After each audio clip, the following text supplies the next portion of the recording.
In this video, my MG ZS EV broke down.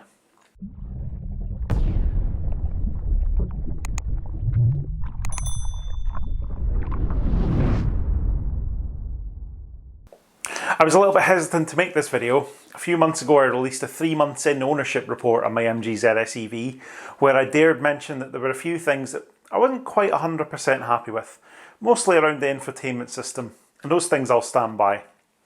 But quite a few of you seem to take great offence to this, even going as far as accusing me of sabotaging or devaluing the MG brand by daring to criticise the product that I've bought and paid for not quite living up to its competition in certain areas.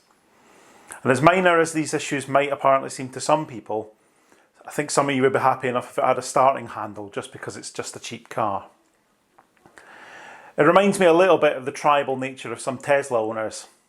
But if MG's success depends on the owners becoming a Poundland version of the Tesla Ratti, I don't think things are going to go very well. I'm going to continue to demonstrate my real world ownership experiences, and that includes the bad as well as the good, as I deem appropriate.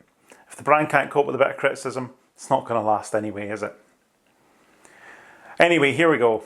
I made a very long journey last weekend, 775 miles in total over a couple of days. Naturally, this involved quite a bit of public charging. I was wholly reliant on public charging for the entire trip. And I'll bring you a bit more of a report on that in due course. Now, my reasons for travel were permitted by the lockdown rules and all that. So let's not get too bogged down in the ins and outs of who did what and why and wherefore and whether it was allowed or not. I've got that covered, and I'm very confident that everything was above board. I don't need you to analyse that for me. It was a decent test then of the car's abilities, and on the whole, things went very well, and had a reasonable degree of success charging along the way. I was quite excited, which is rather sad really, that one of my charging stops on my homeward journey was at the brand new install by MFG Motor Fuel Group, who own a bunch of petrol stations in sort of key areas on major routes. And this particular one was at junction 27 on the M6 at their Crow Orchard site, where they've actually just installed 8 brand new 150 kilowatt chargers. They've even got a canopy over the top of them with lights and everything. They'll keep you dry, you can see what you're doing while you plug in. I mean, I'll put a picture on the screen now, look at it. Looks pretty good to me. This is the kind of infrastructure we need more of, and it's brilliant to see it coming. You've got 150 kilowatt in each unit with both CCS and CHAdeMO. No AC for Zoe owners, sadly. You're becoming a bit of a forgotten breed at some places, it seems. Charging is activated either by the app or by contactless payment. I chose contactless because I couldn't really be bothered faffing about with another app. And at the moment, as far as I can tell, the same price applies to both. 39 pence per kilowatt hour.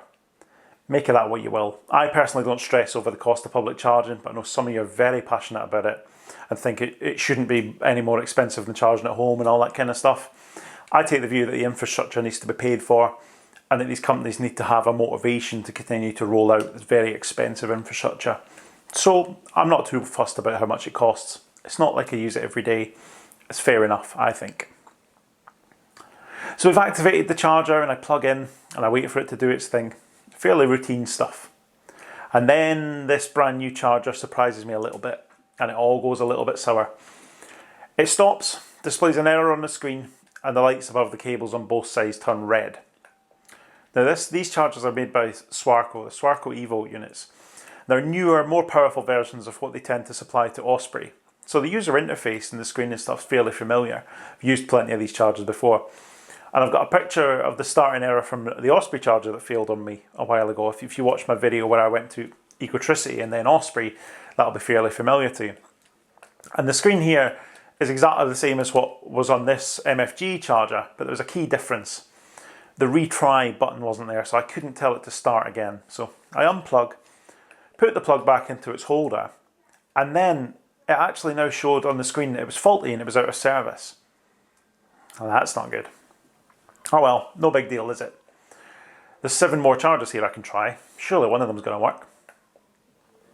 And that's where it all went a little bit wrong. So I went to start the car and to move it to another bay, and I knew straight away something was wrong. Because normally when you press the start button in the ZS EV, you'll hear the contactors engage for the HV system, so it sort of clunks a bit, and you know that that's what's coming. Most EVs, you can, when you press the start button or you turn the key, in the case of my Kangoo ZE, you'll hear the contactors doing their thing, they sort of clunk about a bit. And you know that means that the HV system's getting ready and you'll be able to drive away in a second. But in this case, there was nothing. Silence. And then, vehicle control system fault on the display. Bugger. Don't really need this right now. Halfway into a long journey, it's not what I need. Then it says HV system shut off, which actually is just what it says whenever the HV system isn't engaged. I'm not too worried about that one. I've seen it before. If you press the start button without your foot on the brake, you'll see that anyway. But the first error, definitely more significant. Something's gone wrong here. Has this charger just broken my car? Hope not. So I tried it a couple more times. Tried to start, no avail. It's not going anywhere. Shit. I'm going to need to ring the AA, aren't I? I'm going to be stuck here and I'm going to need to get recovered. It's going to be a nightmare. Ah, fuck. This isn't good. As I went to get the handbook out of the glove box, I stumbled across something that I totally forgot was in there. A single 10mm spanner. A snap-on spanner, actually. The only snap-on tool I actually own. And I didn't buy it. I found it in the back of a car. I bought it at auction. I was cleaning it out and I found this spanner in there. So some mechanics had an expensive day leaving that in a customer's car. But anyway, so I've got this single 10mm spanner. I'm now resigned to calling the AA anyway. So I thought, I just wonder what would happen if I disconnect the 12-volt battery and give it the 12-volt electronics a bit of a hard reset. Will that improve the situation? I'm not sure. But after all, it's the 12-volt system that engages the high voltage contactors.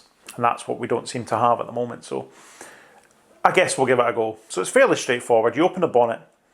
You use the 10mm spanner to loosen the negative terminal on the battery. Always the negative terminal. And then you lift the terminal off. Wait a minute or two. Put it back on, tighten it up, all good. Car comes back to life. Or at least the 12-volt system comes back to life. Trying to start it again and the familiar clunking returns. The contactors are doing the thing and the car's in ready mode again. So that's good to go and it worked. Wow, I think we can thank the snap-on gods for that one. Now perhaps a little foolishly here, I thought, fuck it, I'll try the same charger a second time. And exactly the same thing happens again. What is it they say about the definition of insanity? Anyway, repeating the battery on and off trick, I moved to the next bay along.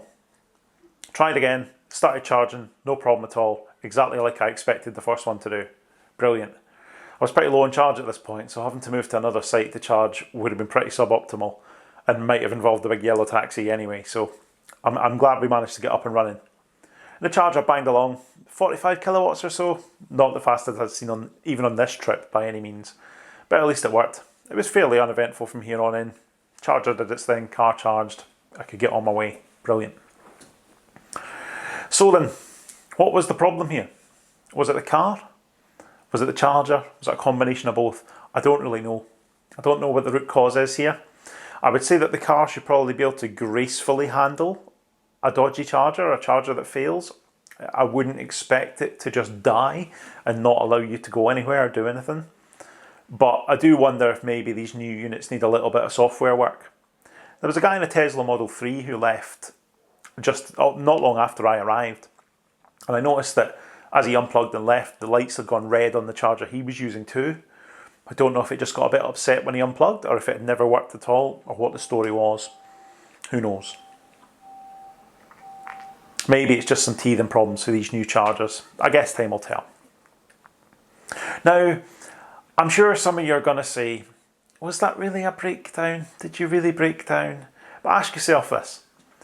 How many people would carry a 10mm spanner with them and just happen to have one? And how many people would then think to disconnect the battery? Or how many people do you think would actually be like, oh shit, my nearly new car's broken, I'm going to phone the AA? I think that counts as a breakdown.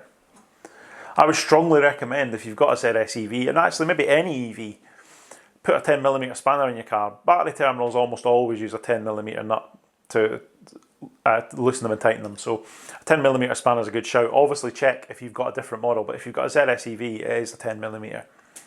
There's a link in the description actually for a really cheap one at Amazon. It's only a couple of pounds. So, you know, if you don't have one, you want to buy one, that might be a good option for you.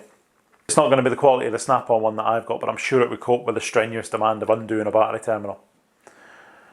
But let me know what you make of this. Has your car displayed symptoms like this in the past? Have you had issues where you plug in a charger and it then kills your car?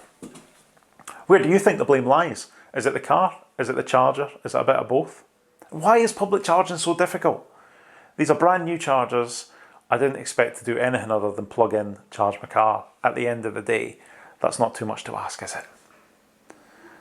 As a point of note, quite funnily really, my next charge on the journey was at a knackered old Ecotricity unit at a service station.